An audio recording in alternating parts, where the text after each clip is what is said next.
Court ముందు హాజరుపరిచినప్పుడు తనను కక్షపూరితంగా కేసుల్లో ఇరికించి తనను ఇబ్బందులు పెడుతున్నారు అంటూ న్యాయమూర్తి ముందు వాపోయారు. ఒకవేళ తనను ఇలాగే జైల్లో ఉంచితే, తనను ఈ విధంగానే కేసులతో ఇరికిస్తే తను తట్టుకోలేకపోతున్నాను, తనకు ఆత్మహత్యే శరణ్యం అంటూ మాట్లాడారు. 2 రోజుల్లో బెయిల్ ఇవ్వకపోతే ఆత్మహత్యే శరణ్యం అంటూ పోసాని కృష్ణమురళి కోర్టు హాల్లోనే అన్నట్టుగా తెలుస్తోంది. దీంతో ఒక్కసారిగా కలకలం చెలరేగింది. ఇలా న్యాయమూర్తి ముందు మాట్లాడటం కరెక్ట్ కాదు అనే అభిప్రాయం వ్యక్తమవుతుంది. ఇది కోర్టులను ఇన్ఫ్లుయెన్స్ చేసే విధంగా మాట్లాడిన మాటలే. ఆత్మహత్య చేసుకుంటాను అనేవి కోర్టు ముందు ఒక రకమైన బెదిరింపు వ్యాఖ్యలే అనే మాటలు కూడా వినిపిస్తున్నాయి. దీంతో పోసాని కృష్ణమురళికి న్యాయపరంగా కూడా మరికొన్ని ఇబ్బందులు తప్పేటట్టు లేదు అనే చర్చ జరుగుతుంది. పోసాని కృష్ణమురళికి బిగ్ షాకే తగిలింది. ఈ నెల 26 వరకు రిమాండ్ విధించింది గుంటూరు కోర్టు. గుంటూరు జైలుకు పోసాని కృష్ణమురళిని తరలించారు. జడ్జి ముందు పోసాని కృష్ణమురళి కన్నీరు పెట్టుకున్నారు. తప్పు చేస్తే నన్ను నరికేయండి, నా ఆరోగ్య పరిస్థితి బాగాలేదు అని పోసాని కృష్ణమురళి జడ్జి ముందు వాపోయారు. నాకు 2 ఆపరేషన్లు చేసి స్టంట్లు వేశారు, భార్య బిడ్డలు ఉన్నారు, 2 రోజుల్లో బెయిల్ రాకపోతే బలవన్మరణమే శరణ్యం అంటూ పోసాని కృష్ణమురళి కోర్టు హాల్లో న్యాయమూర్తి ముందు బోరున వినిపించారు. పోసాని తరపు వాదనలు వినిపించారు పొన్నవోలు సుధాకర్ రెడ్డి. వ్యక్తిగత కోపంతోనే ఫిర్యాదు చేశారు అని పొన్నవోలు న్యాయమూర్తి ముందు వాదనలు వినిపించారు. ఈ కేసులో సెక్షన్ 111 వర్తించదు అని పొన్నవోలు చెబుతూ ఉన్నారు. అయితే పోసాని కృష్ణమురళి మాత్రం బెయిల్ రాకపోతే ఆత్మహత్య శరణ్యం అంటూ చేసిన వ్యాఖ్యలు, కోర్టు హాల్లో ఇలాంటి వ్యాఖ్యలు చేయకూడని వ్యాఖ్యలు అంటూ కొంతమంది న్యాయ నిపుణులు కూడా చెప్తున్నారు. మా ప్రతినిధి రామారావు ఉన్నారు పూర్తి సమాచారం అందించడానికి. రామారావు, ఈ కేసులో ఎటువంటి వాదనలు వినిపించారు? పొన్నవోలు పోసాని తరపు వినిపించిన వాదనలు ఏంటి? రోహిత్, ఏదైతే పోసాని కృష్ణమురళి మీద సిఐడి అధికారులు కేసు నమోదు చేశారు, ఈ కేసుకు సంబంధించి రాత్రి వాదనలు జరిగాయి. అయితే పోసాని తరఫున YCP legal cell advocate Ponnavolu Sudhakar Reddy వారిచ్చారు. ప్రధానంగా ఈ కేసు అనేది కావాలనే వ్యక్తిగత కక్షతో, వ్యక్తిగత కోపంతో పోసాని కృష్ణమురళిపై ఈ కేసు నమోదు చేశారు. ఒకసారి చేసినటువంటి వ్యాఖ్యల మీద రాష్ట్ర వ్యాప్తంగా కేసులు నమోదు చేశారు. ఈ కేసులన్నీ వ్యక్తిగత కక్షతోనే చేశాయని ఆయన తన వాదనలో వినిపించారు. అలాగే ఈ కేసులో ఏదైతే సిఐడి అధికారులు పెట్టినటువంటి కేసులో సెక్షన్ 111 ఉందో, ఈ సెక్షన్ అనేది ఈ కేసుకి వర్తించదు అని కూడా ఆయన వాదించడం జరిగింది. 7 ఏళ్ల కన్నా పైన 7 ఏళ్ల పైబడి శిక్ష పడే కేసులకు మాత్రమే ఈ 111 సెక్షన్ వర్తిస్తుంది. కానీ ఈ కేసులో ఏదైతే పోసాని కృష్ణమురళి మీద నమోదైనటువంటి కేసులో 7 ఏళ్ల లోపే శిక్ష పడుతుంది. సో దీనికి సంబంధించి ఈ సెక్షన్ అనేది వర్తించదని కూడా ఆయన వాదించడం జరిగింది. మొత్తం మీద అయితే మాత్రం పోసాని తరఫున పొన్నవోలు సుధాకర్ రెడ్డి, అలాగనే ఇటువైపు సిఐడి తరఫున పీపీ కూడా వాదించారు. ఇద్దరు వాదనలో విన్నటువంటి కోర్టు పోసానికి రిమాండ్ విధించింది. ఈ నెల 26 వరకు రిమాండ్ విధించినటువంటి పరిస్థితి ఉంది. సో అక్కడి నుంచి నేరుగా గుంటూరు జిల్లా జైలుకు తరలించారు. అయితే ఈ వాదనలన్నీ అయిపోయిన తర్వాత పోసాని కృష్ణమురళి కూడా ఒక్కసారిగా అరెస్ట్ అయినటువంటి పరిస్థితి ఉంది. ఎందుకంటే గత కొంతకాలంగా పోసాని కృష్ణమురళి మీద రాష్ట్ర వ్యాప్తంగా నమోదైన కేసుల్లో భాగంగా కోర్టులకు హాజరుపరచడం, ఆయా ప్రాంతాల్లో రిమాండ్లు విధించడం, కర్నూలు కావచ్చు, గుంటూరు, అలాగనే విజయవాడ కోర్టుల్లో రిమాండ్ విధించడం జరిగింది.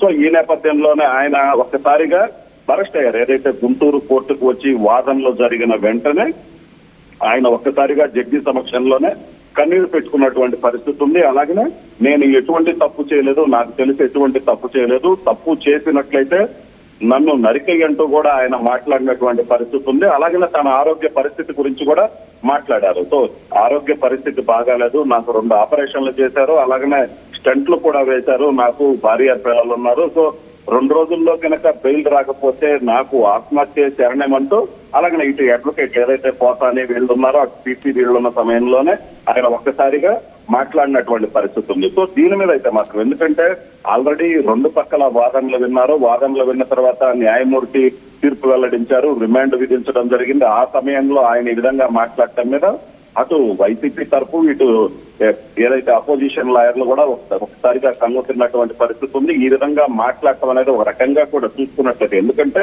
కోర్టులో వాదనలో వినిపించటం అనేది కామన్ గా జరుగుతుంది. అయితే వ్యక్తిగతంగా ఇతను ఏదైనా మాట్లాడాలనుకుంటే న్యాయమూర్తి అనుమతి తీసుకొని మాట్లాడాలి. అలా కాకుండా వాదనలు 2 పక్కల వాదనలు విన్న తర్వాత న్యాయమూర్తి ఒక నిర్ణయం తీసుకొని ఆ నిర్ణయం చెప్పిన తర్వాత ఈ విధంగా మాట్లాడటం అంటే ఒక రకంగా అందరినీ ఒక భయాందోళనకు గురి చేయటం, ఒక బ్లాక్ మెయిలింగ్ ధోరణిలో మాట్లాడకపోయినన్న ఒక వాదన వినిపిస్తుంది. అయితే పోసాని ఆ తరపు వాళ్ళైతే మాత్రం ఆయన తీవ్ర ఆవేదనలో ఉన్నారు. ఎందుకంటే గత కొంతకాలంగా ఆయన జైల్లోనే ఉన్నటువంటి పరిస్థితి, రిమాండ్ లోనే ఉన్నటువంటి పరిస్థితి.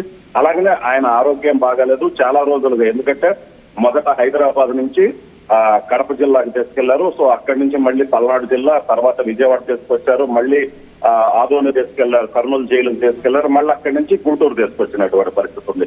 సో ఈ నేపథ్యంలో ఆయన సొంత ఏదైతే ఆవేదనలో ఉన్నారో ఆవేదనలోనే ఆయన మాట్లాడారు. దానికి కూడా ఆయన తనకి అనారోగ్యంగా ఉంది, తనకి బాగాలేదని కూడా చెప్తున్నారు. అయితే ఇక్కడ పోసానికి ఎప్పుడైతే ఆరోగ్యం బాగాలేదని చెప్పిన ప్రతి సమయంలో కూడా జైలు అధికారులు కావచ్చు, అలాగే మిగతా ఏదైతే ఆసుపత్రికి తీసుకెళ్తాం అక్కడ ఎటువంటి ఏదైతే ఏమీ లేదు అని చెప్పిన తర్వాత కూడా మళ్ళీ ప్రైవేట్ ఆసుపత్రికి తీసుకెళ్లి కూడా పూర్తి స్థాయిలో వైద్య పరీక్షలు చేయించి 1-2 సార్లు క్రాస్ చెక్ చేసుకొని ఆరోగ్యం బాగానే ఉందన్న తర్వాత మాత్రమే జైలుకు తీసుకెళ్లినటువంటి పరిస్థితి ఉంది. సో ఈ నేపథ్యంలోనే పోసాని కృష్ణమురళి వ్యాఖ్యలు అయితే పెద్దగా పట్టించుకోవాల్సిన పని లేదని చెప్తున్నటువంటి పరిస్థితి ఉన్న నేపథ్యంలో మొత్తం మీద నిన్న జడ్జి సమక్షంలోనే అలాగే వాళ్ళు వైసీపీ తరపునటువంటి ఆ న్యాయవాదులు అలాగే ఇటు వైపు న్యాయవాదుల సమక్షంలో ఆయన మాట్లాడిన మాటలు అయితే మాత్రం కలకలం సృష్టించాయని చెప్పుకోవచ్చు. అంటే ఇప్పుడు పోసాని కేసులో ఏం జరగబోతోంది?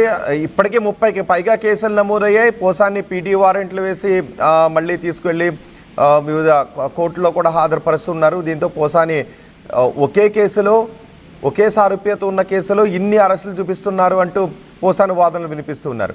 అదే సమయంలో కోర్టు హాల్లో బెయిల్ రాకపోతే నాకు ఆత్మహత్య శరణం అనే వ్యాఖ్యలు కోర్టు హాల్లో చేయకూడని వ్యాఖ్యలు అంటూ మరి కొంతమంది అంటూ ఉన్నారు. ఖచ్చితంగా రోహిత్, ఎందుకంటే ఎక్కడైనా సరే కోర్టులో ఆ పోసాని తరపు న్యాయవాదులు వాదనలు వినిపిస్తారు. ఏదైతే పోసానికి న్యాయం చేయాలి, పోసాని మీద పెట్టినటువంటి కేసులకు సంబంధించి కావచ్చు, సెక్షన్లకు సంబంధించి కావచ్చు, పూర్తి స్థాయిలో వాళ్ళు న్యాయమూర్తి ముందుకు తీసుకెళ్లాలి. ఇందులో ఏదైనా తప్పు ఉన్నట్లయితే ఆ తప్పును న్యాయమూర్తికి చెప్పాలి. ఆ తప్పు ఏదైతే పోసాని తరపు లాయర్లు చెప్పినటువంటి వాదనకి న్యాయమూర్తి కన్విన్స్ అయినట్లయితే ఖచ్చితంగా ఆయనకి రిలీఫ్ లభిస్తుంది. ఎందుకంటే చాలా చోట్ల కూడా ఆయనకి బెయిల్ వచ్చినటువంటి పరిస్థితి ఉంది. నరసరావుపేట 2 టౌన్ పోలీస్ స్టేషన్ లో నమోదైనటువంటి కేసులో న్యాయమూర్తి ఆయనకి బెయిల్ ఇచ్చారు. అలాగనే విజయవాడ భవానీపురంలో నమోదైనటువంటి కేసులో బెయిల్ ఇచ్చారు. అలాగనే ఓబులవారిపాలెం కేసుల్లో కూడా బెయిల్, ఇలాగ 4 కేసుల్లో బెయిల్ ఇచ్చినటువంటి పరిస్థితి ఉంది.